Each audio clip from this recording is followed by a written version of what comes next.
Alright, so now we are on to season 3 of Lost, or The Slow.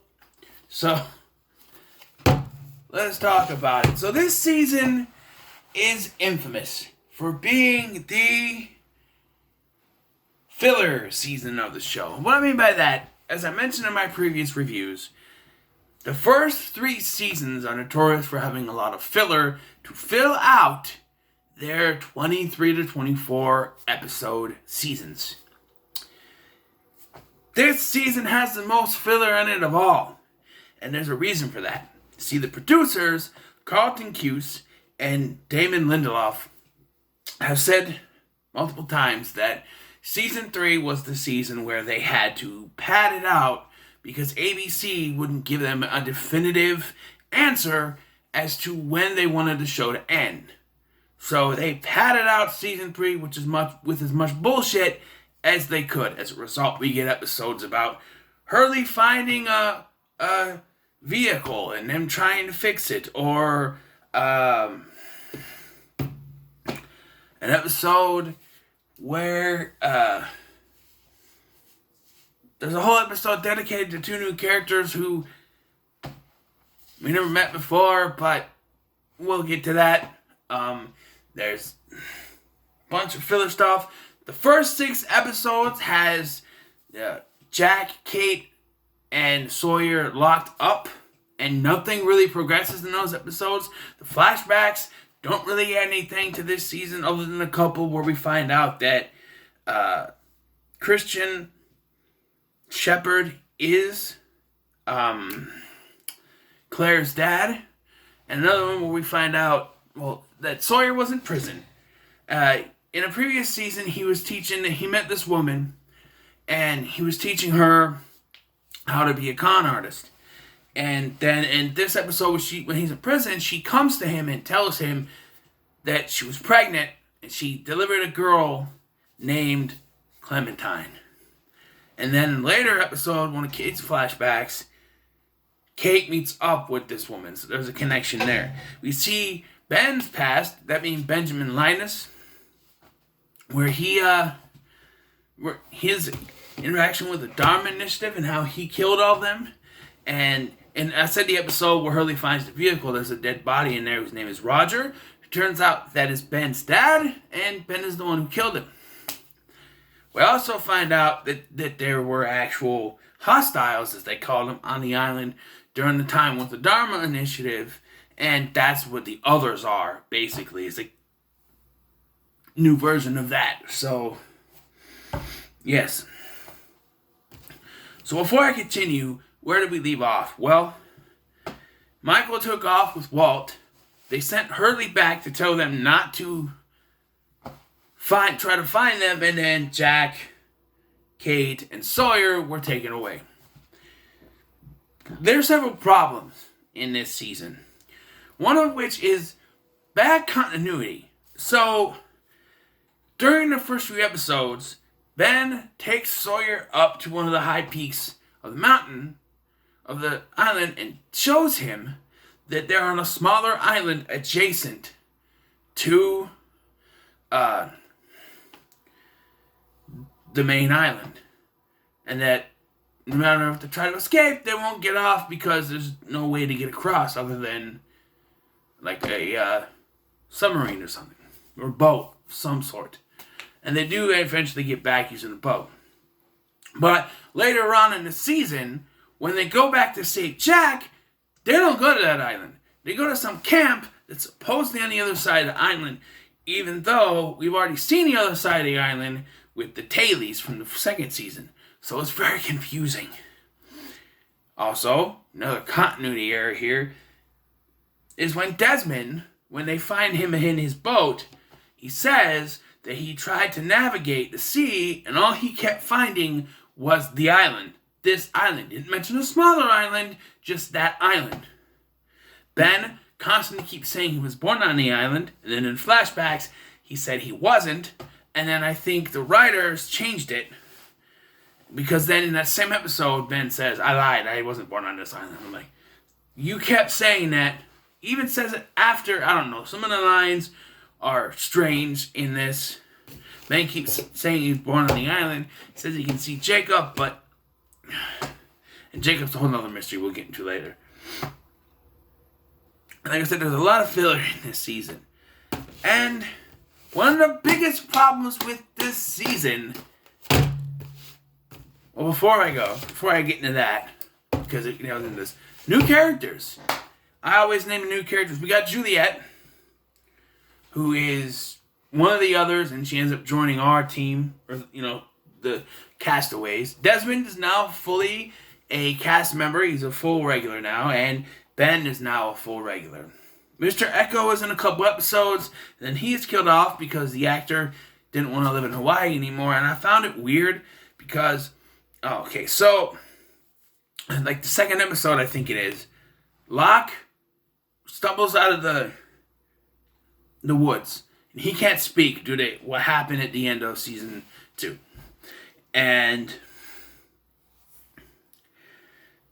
he, maybe that was the end of season 2 with the boat and saying, so maybe it was in season 2 where Desmond says there was no other island and now there is a second island. I don't know. But Locke comes out, stumbling out, and he can't speak. And immediately I'm like, why would you do that? Because Terry O'Quinn is so good when he's vocal.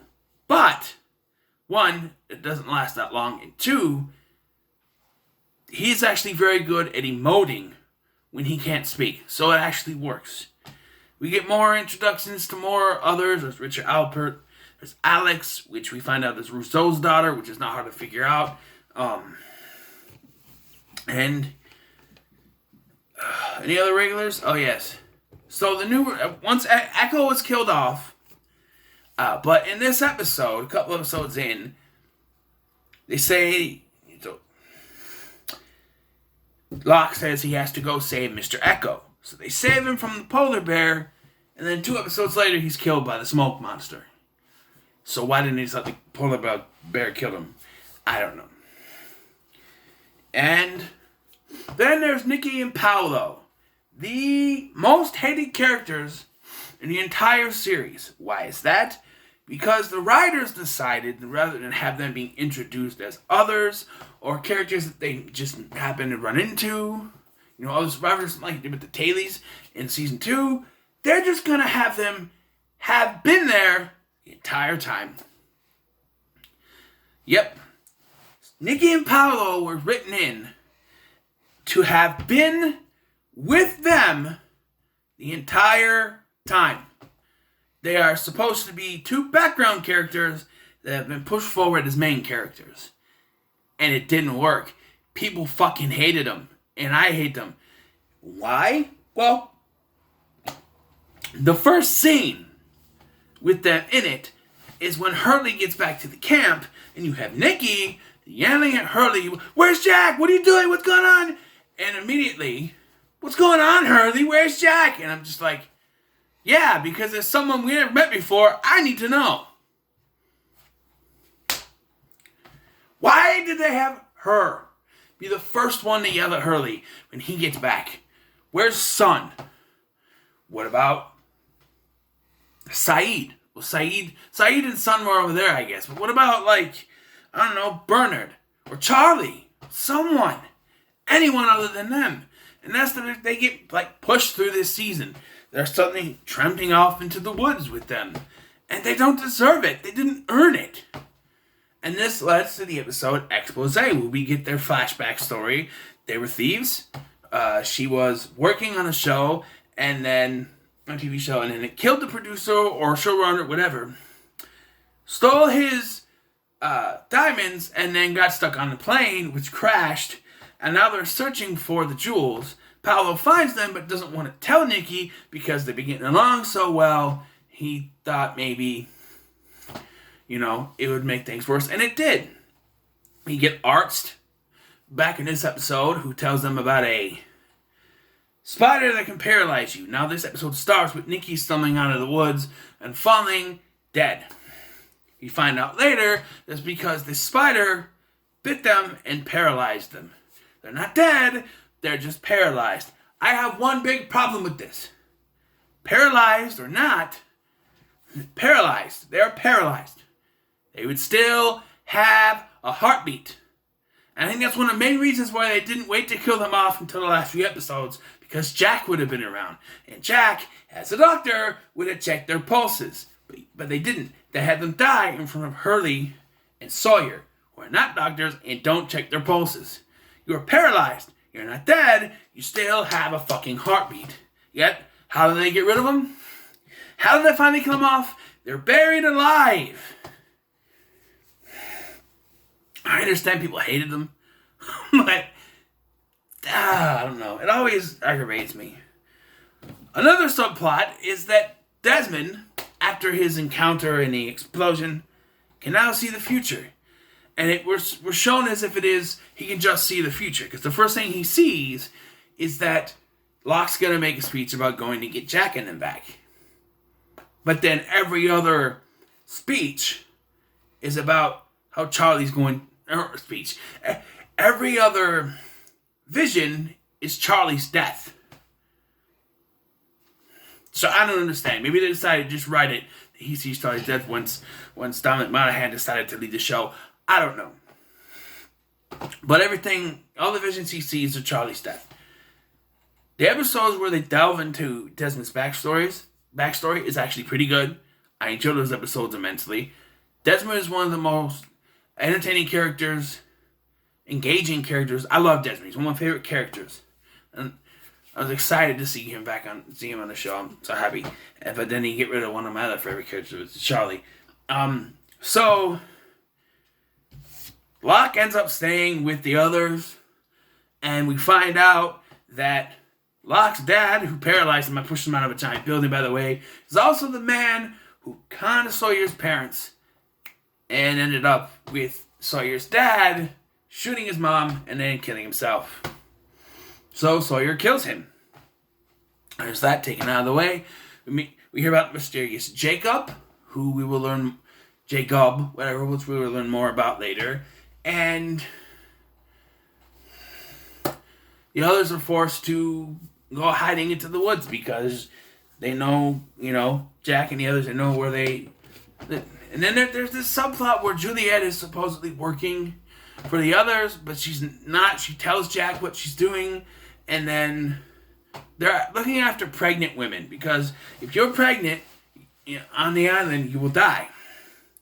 Now, Claire survived, because it's medicine, but they don't know whether or not if you conceive on the island or not. They think maybe she survived because she didn't conceive on the island, which is plausible, but this whole pregnancy thing is dropped after this season, so it doesn't really matter. So we get to the final ending here, and a woman parachutes out of the sky, which Desmond thinks is Penny, but it's not. Her name is Naomi, and she says she's with a freighter, but she can't get a signal out. So Charlie has to jump down under the water to this place, flip a switch so that they can do it. Simple, right? Well, Desmond sees Charlie's going to die. And it turns out there are two others down there working with the others. And then Mikhail, played by Andrew Divoff, who was earlier on in the season, and I think it's stupid. His character just keeps coming back. Because, they show that he died with this fence that makes your ears bleed and stuff, but then he comes back, he's alive. And then when he's down there, he gets harpooned by Desmond. He's still alive to pull the pin on a grenade that kills Charlie when it floods in and he drowns. However, he's able to make contact with Penny Whitmore and finds out that the freighter that's out there is not hers. So he writes down, "not Penny's boat," as he dies. I do like how the code is good vibrations. Do, do, do, do, do, do, do. Whatever. Pretty cool. But Charlie dies, saving them. And then they make contact, even though Ben says not to do it. And Locke shoots the lady because, Locke gets shot by Ben and he falls in this ditch or whatever that where Ben put the rest of the Dharma Initiative. And then a Spirit of Walt, whose voice is sped up so that he sounds younger. Come on, John. Get up, John. That's what he sounds like. Get up, John. they sped it up. Get up, John.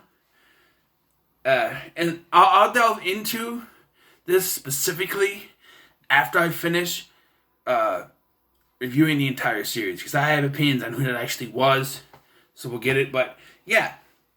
So they make a contact, and they're all going to go home, right? It's all going to be happy ending. And then they ruined it. They blew it. Because we're seeing what we think are flashbacks throughout the last 2 episodes of Jack. He saves this person as he's about to jump off a bridge. You know, he's back. He's in civilization, so you think it's a flashback. And he's drunk. He's got a beard. He's on oxycodone. And then he calls someone. And he says, we need to meet. And it ends up being Kate. And this makes you go, is this a flashback or not? And then Kate says, I gotta go. He's waiting for me. So that makes you think Sawyer, right? She chose Sawyer, and that's who she's living with. Oh, we'll get to that later. And then Jack says the 5 words that started the end, the ruin of this show. We have to go back. We have to go back, Kate. We have to go back. And I went. So we are shown that they are going to get off the island. This flash forward, as they call it, shows that they get off the island, at least some of them. So now he's saying we have to go back. We are shown there is a funeral he goes to. I don't know whose funeral. You don't know whose funeral it is. I know who it is, but I'm gonna say who it is.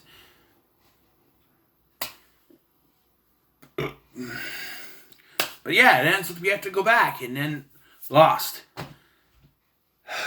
That's where they really ruined it. It's like, oh, they get off the island. Yes, they are going to get off the island, and then we have to go back. What are you doing?